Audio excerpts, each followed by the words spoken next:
Driving a taxi in London was meant to be my ticket to a better life. I had dreams of financial stability and a sense of freedom that I had never experienced before.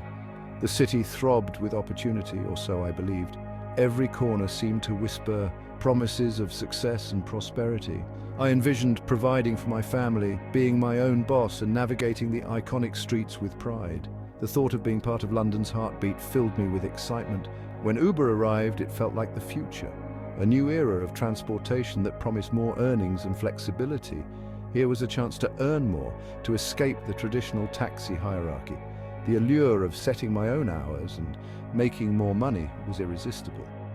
I signed up with hope in my heart, unaware of the nightmare that awaited.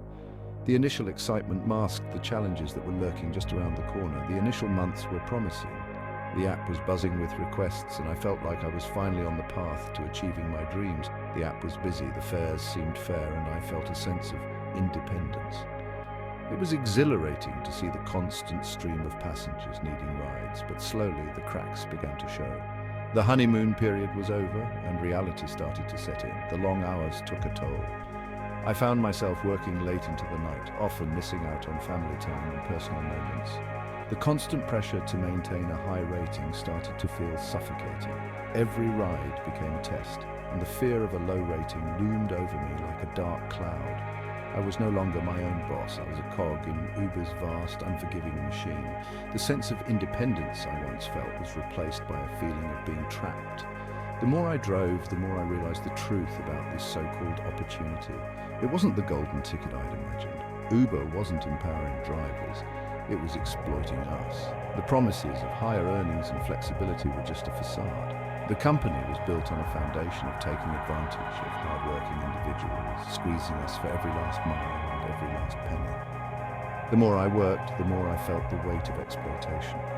What started as a dream was quickly turning into a desperate struggle for survival. The city that once promised so much was now a battleground where I fought to make ends meet day after day. The promise of flexibility was a mirage. Uber's algorithm dictated our lives. We were at the mercy of its whims, forced to accept rides that barely covered our costs, pressured to drive during peak hours, even if it meant sacrificing time with our families. The algorithm didn't care about our well-being, it only cared about maximizing Uber's profits. The exploitation wasn't just from the app, it came from passengers too. Many were disrespectful, treating us like modern-day servants rather than human beings providing a service. We were subjected to verbal abuse, unreasonable demands, and even threats. The anonymity provided by the app emboldened some riders, making them feel invincible and untouchable. The constant pressure to maintain a high rating only amplified the feeling of being trapped. One bad review could cripple our earnings for weeks. We were forced to cater to every whim, to smile through gritted teeth, to accept unfair treatment for fear of retaliation. The power dynamic was completely skewed, leaving drivers vulnerable and voiceless. I've witnessed and experienced firsthand the dark side of this industry. I've been verbally abused by intoxicated passengers, threatened with physical violence, and even had my car damaged. One incident in particular stands out in my memory. I picked up a group of young men late one night. They were loud and aggressive from the start. As I navigated the city streets, their behavior escalated. They started making lewd comments, then threats. I feared for my safety. I was left shaken, violated, and furious. When I reported the incident to Uber, their response was cold and dismissive. They offered no support, no empathy, only a perfunctory email stating they would investigate the matter. I never heard back. That's when I realized that Uber didn't care about drivers. We were expendable, easily replaced. Our safety, our well-being, meant nothing compared to their bottom line. Fighting for every pound felt like a daily battle. Each day began with the hope of making enough to cover the essentials, but the reality was often far from it. Uber took a hefty commission, often leaving us with barely enough to cover our expenses. The percentage they claimed seemed to grow, eating into our already meager earnings. We were responsible for fuel costs, vehicle maintenance, insurance, and cleaning, all the hidden costs that ate away at our earnings. Every trip to the gas station, every visit to the mechanic, every insurance premium paid felt like another nail in the coffin of our financial stability. The promise of a good income was quickly fading, replaced by the harsh reality of struggling to make ends meet. Bills piled up, and the stress of not knowing if we could pay them was a constant companion. When we did try to dispute unfair fares or challenge Uber's policies, we were met with a Kafka-esque system designed to wear us down. The process was convoluted, with endless forms and unhelpful responses. The support lines were manned by outsourced representatives who lacked the knowledge or authority to help. Emails went unanswered. It felt like shouting into a void with no one on the other side to listen or care. We were trapped in a bureaucratic nightmare, our voices lost in the void. The sheer volume of paperwork and the complexity of the processes were overwhelming. The entire system felt rigged against us. It was as if every rule, every policy was designed to benefit the corporation at our expense. We were just numbers on a spreadsheet, insignificant pawns in their global game of domination. Our individual struggles and stories were invisible to those making the decisions. The more I drove, the more disillusioned I became. The initial excitement of being my own boss and setting my own hours had long faded. The dream of a better life had morphed into a daily grind for survival, a constant struggle against an uncaring and exploitative corporation.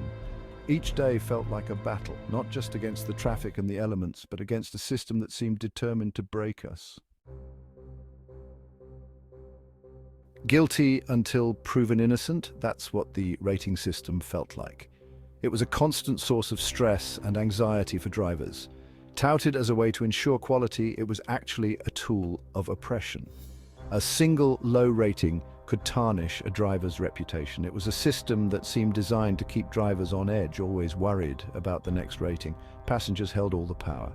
They could rate drivers based on whims and fancies. One bad rating, often given for reasons beyond our control, traffic jams, road closures, even a passenger's bad mood, could have devastating consequences. It could mean fewer rides, less income, and more stress. Our livelihoods were held hostage by a system that was inherently biased against us. We were at the mercy of passengers' moods and opinions because they thought the route I took was too long, even though it was the fastest way according to the GPS. Even because they were upset about something completely unrelated to the ride. It was frustrating and demoralizing. There was no accountability for passengers who abused the rating system. They could leave a bad rating and walk away without a second thought. No way to challenge unfair or malicious reviews. We were left to deal with the consequences on our own. The fear of bad ratings hung over us like a dark cloud. It was always there, always looming.